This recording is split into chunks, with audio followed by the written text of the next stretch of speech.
अनासक्त कर्म करना सहज नहीं है, क्योंकि गीता का अनासक्त कर्मयोगी एक पूर्ण पुरुष है जो सभी प्रकार की मनोवैज्ञानिक दुर्बलताओं से ऊपर उठा हुआ है। वह एक त्रिगुणातीत पुरुष है, अर्थात वह सत्य, रज और तम, ये जो प्रकृति के 3 गुण हैं,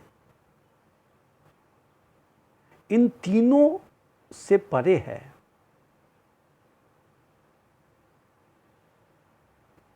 और इस प्रकार वह माया के हद पर बैठा हुआ है, जहां उसे माया स्पर्श भी नहीं कर सकती।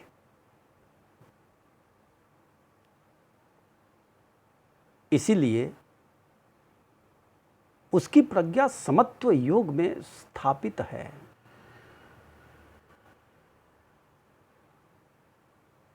जहां वह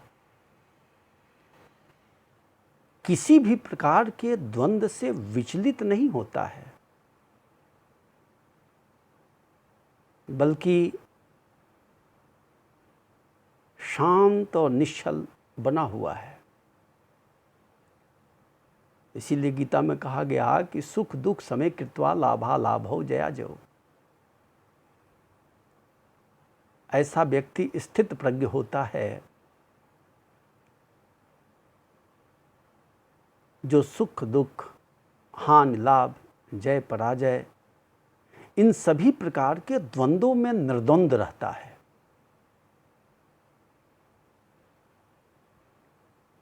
लेकिन सामान्य मनुष्य तो प्रकृति के तीनों गुणों से बना हुआ है। वह माया के परे नहीं, बल्कि माया के परिधि में है। तो उसके लिए कामना रहित कर्म किस प्रकार संभव है? ये प्रश्न कुछ बच्चों ने उठाया, और ये बिल्कुल स्वाभाविक प्रश्न है।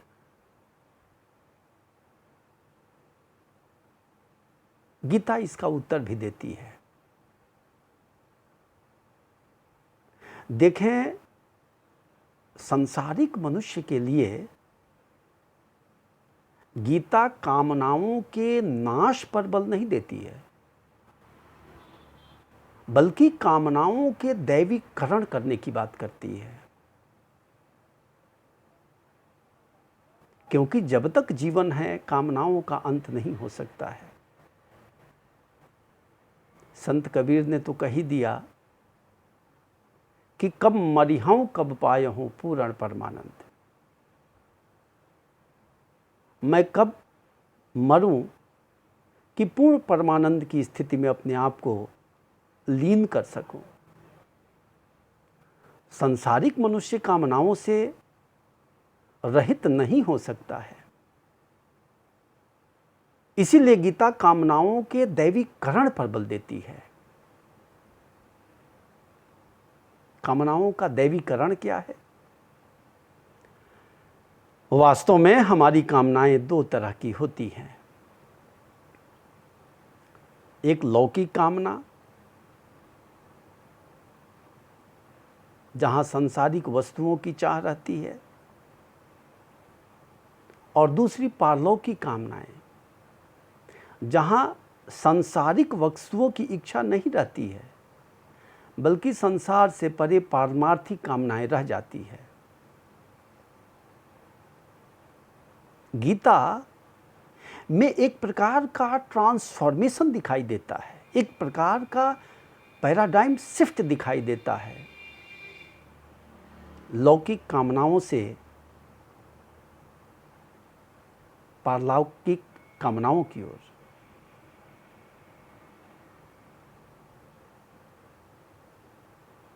गीता मानती है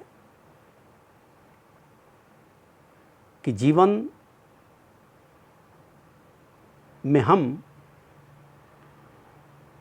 सर्वप्रथम लौकिक कामनाओं से ऊपर उठकर पारमार्थिक कामनाओं में अपने आप को स्थापित करें और फिर पारमार्थिक कामनाओं से भी ऊपर उठ जाएं। ठीक वैसे ही जैसे तामसिक और राजसिक प्रवृत्तियों को सात्विक प्रवृत्तियों से नियंत्रित करें, और जब ये प्रवृत्तियां नियंत्रित हो जाती हैं और हम सात्विक वृत्ति में स्थापित हो जाते हैं, तो वहाँ भी ठहरना नहीं है, बल्कि उससे भी परे चले जाना है। जैसे पैर में कांटा चुभा हो तो कांटा से कांटा को निकाल करके कांटे को फेंक देते हैं। उसी तरह सर्वप्रथम हमें लौकिक कामनाओं के स्थान पर पारलौकिक कामनाओं को स्थापित करना पड़ेगा और तत्पश्चात उससे भी ऊपर उठ जाना पड़ेगा, क्योंकि कामनाएं ही बंधनकारी हैं। और कामना, चाहे संसार की कामना हो, चाहे परमार्थ की कामना हो, कामना तो कामना ही है। जैसे बंधन या जंजीर लोहे की हो या सोने की हो, जंजीर तो जंजीर ही है। उसी प्रकार हमारी कामनाएं चाहे संसार की हो या परमार्थ की हो, अंततः सभी प्रकार की कामनाओं को छोड़ना ही पड़ेगा। परंतु यह एकाएक संभव नहीं है। हम ग्रेजुअली लौकिक कामनाओं से पारमार्थिक कामनाओं की ओर और अंत में पारमार्थिक कामनाओं से भी ऊपर उठ करके कामना रहित होने का प्रयास करेंगे। इसीलिए गीता कहती है कि यदि तुझे कामना रखना ही है तो दो चीज़ों की कामना रखो। एक, ईश्वर प्राप्ति की कामना, और दूसरा, लोक संग्रह की कामना।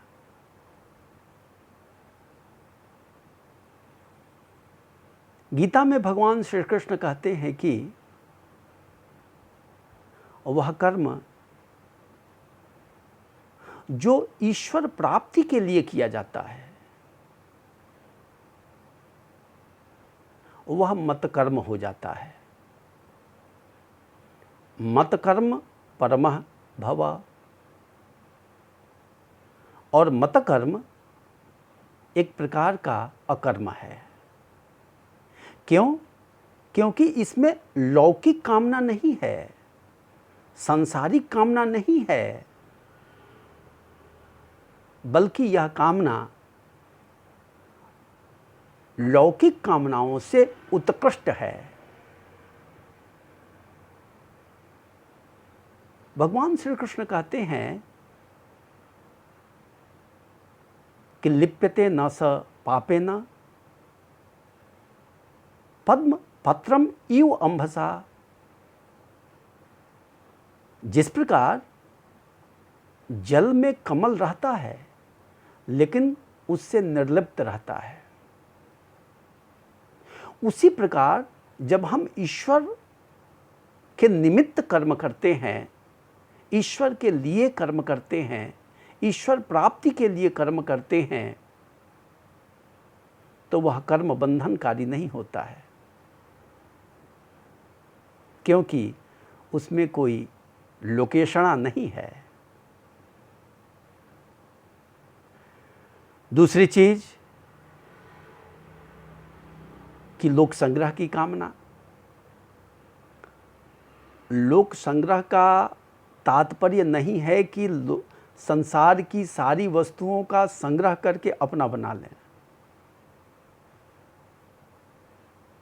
लोक संग्रह का अर्थ होता है लोक का सम्यक रूप से ग्रहण करना, और सम्यक रूप से ग्रहण करने का अर्थ ये है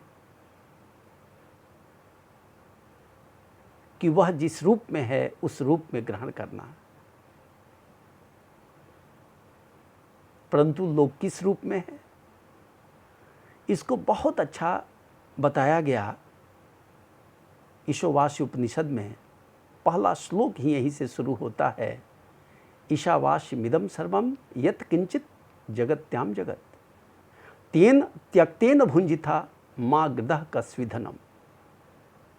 अर्थात इस जगत के कण कण में ईश्वर का वास है, अतः यहाँ की प्रत्येक वस्तु को त्यागपूर्वक ग्रहण करना चाहिए। जब हम प्रत्येक वस्तु में उस परम सत्ता की अनुभूति कर लेते हैं, देखते हैं,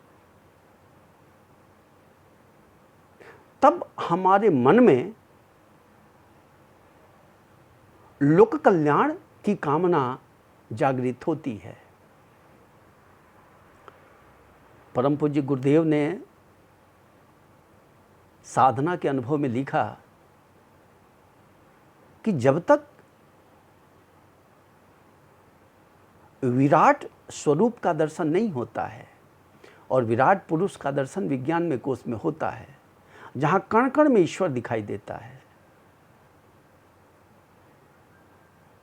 और जब विराट पुरुष का दर्शन होता है तभी मन में सच्चा वैराग्य पनपता है, और तब व्यक्ति